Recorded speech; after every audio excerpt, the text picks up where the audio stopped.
So our first DLC offering is called First Strike. It releases February 1st. It has 5 new levels in it, 4 brand new multiplayer maps, as well as a zombie level called Ascension.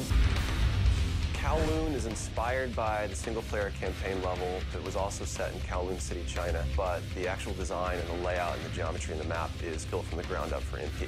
Kowloon is the only map that has zip lines, which will allow players to quickly get from point A to point B. The trade-off to that is that you're completely exposed while you're on the zip line. You can't use your weapon. It's going to get you to your location much faster, but there's also the risk that you're going to get shot.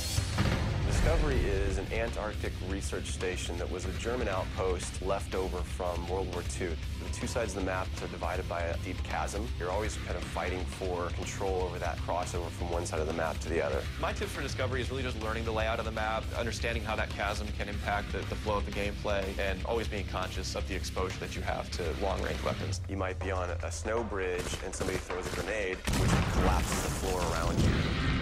Our large map is Berlin Wall. This focuses on the checkpoint Charlie area of Berlin. It puts you fighting on the two different sides of the wall. So you've got East Berlin versus West Berlin kind of thing going. Berlin Wall has certain attributes about it that if you use it right, you're going to have the competitive edge over your opponents. It has a lot of very long view distances. It's a really great map for snipers. There's some good high points, some good elevation there. And one of the unique aspects about Berlin Wall is that there's the no man's land in the middle. You can take the risk of going through no man's land to get a faster route, but there's a good chance you're going to get mowed down by the auto turrets. The stadium's one of my favorite maps. I am a run and gunner, so I tend to like that map. It's going to provide those close quarter players tight adrenaline, action-packed experience. So never underestimate the value of tactical insertion, and always be checking your corners, and realize that these engagement distances are going to be really small, so use that to your advantage. I think it's going to cater to a lot of the players who just like the frenetic style of gameplay that Call of Duty has to offer.